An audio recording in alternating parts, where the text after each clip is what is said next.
Hey everyone, before we start our discussion, let me introduce myself first. My name is Rivaldo Fajar Ramadhan. My number identity student is 18 12 08 778 from Amikom Yogyakarta University. Today I will tell you about BitCoin, what is the BitCoin, and all about explanations. So let's get started. Before we start about talking about BitCoin, I will take a moment for tell you about the money. What is the money? At its core, money represents value. If I do some work for you, you will give money in exchange for all value I give to you.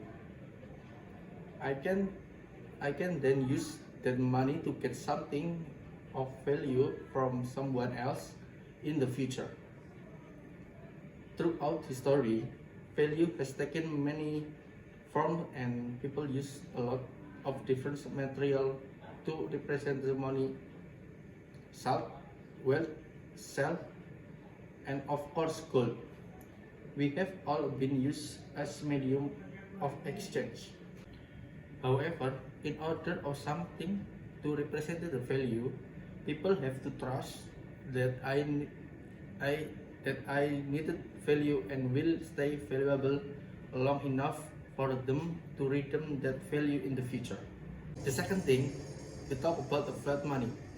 Fiat money is a Latin word that meaning by desires, meaning the dollars or in euro or any other currency for the matter have value because the government ordered it's what is I know legal tender, coin or banknote that must acceptable if offer as payment.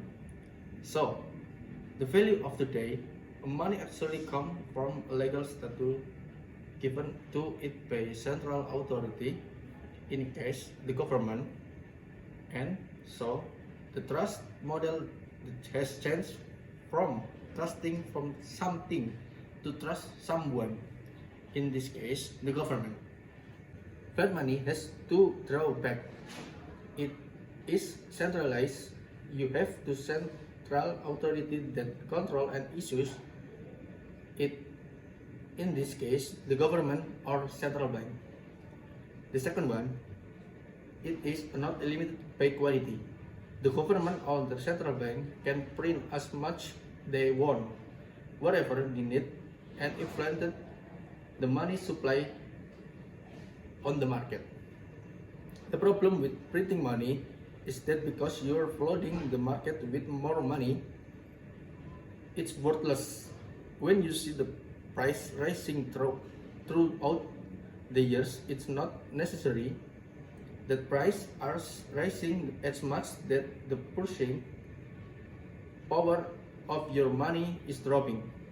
You need more dollar to buy something that is costless. The man got talk about what is the BitCoin. In October in 29, a document was published online by a guy calling himself Satoshi Nakamoto. The document, also called white paper, suggests a way creating a system for decentralized currency called BitCoin. This system claimed to create digital money that solves the double spend problem without the need for central authority. At its core, BitCoin is transparent ledger without a central authority. But what does this confusing person even mean? Well, let's compare BitCoin to the bank. Since most money today is already digital, the bank basically manages its own ledger of balance and transaction. However, the bank ledger is not transparency, and it's called stored on the bank main computer. You can sneak a peek into the bank ledger and only the bank has complete control over it.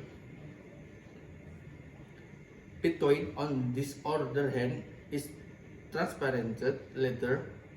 At any point in time, I can sneak peek into the ledger and see all transaction and balance that I taking place.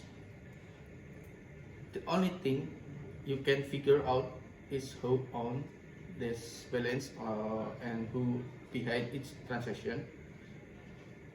This means Bitcoin is pseudo anonymous. Everything is open. Transparency and trackable. You can still can tell who is sending what and whom. Then Bitcoin is digital. This means there's nothing physical that you can touch in Bitcoin. There is no actual coin. There is only raw of transaction of balance. When you own Bitcoin, it means you own the right access to specific Bitcoin address, record the ledger, and send few funds from it to different address. Why is Bitcoin such a big news? Well, from the first time since digital money came into the existence, we know we have an alternative to current system. Bitcoin is a form money that government to bank can control. Think about the time before the internet. How decentralization of flow information was. Basically, if you want the information, you could get it from few major player like a New York Times, a Washington Post, and others like them. Today, thanks for the internet, information is decentralized and you can seek the communication and consume knowledge from around the world with a click of the button. Bitcoin is internet of money. It's offering a decentralized solution to money. So, with all the explanation, how does Bitcoin working? In the nutshell, Bitcoin work through updating the ledger of the transaction. Each computer that particularly in the Bitcoin network hold a copy of this ledger and verification every transaction going through it. It's like we're keeping tabs on each other, and each new transaction is announced to everyone so they can update their own copy in the ledger. If you want detailing explanation with examples about how Bitcoin works under the hood, you can check the Bitcoin website or anything in internet. So, can a Bitcoin convert to cash? Yes. Several the site like Hold will allow to find a seller of Bitcoin who accept a cash. Additionally, there are Bitcoin ATMs that accept bill and display bill Bitcoin in return.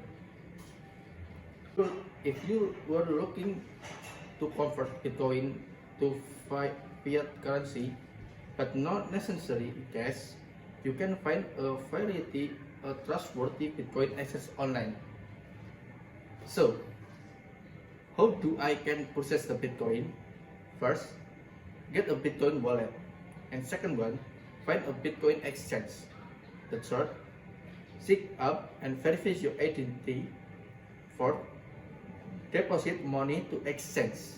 And number 5, trade your fund and for Bitcoin. And 6, last step, withdraw the Bitcoin to your wallet. That's all. If you want to tell about the process, you can check on Bitcoin website or anything in internet. The conclusion. Congratulations, you already know about the Bitcoin. That 99% of the people around you that was so hard to know about the Bitcoin. So, thanks for listening me about the Bitcoin. Thanks.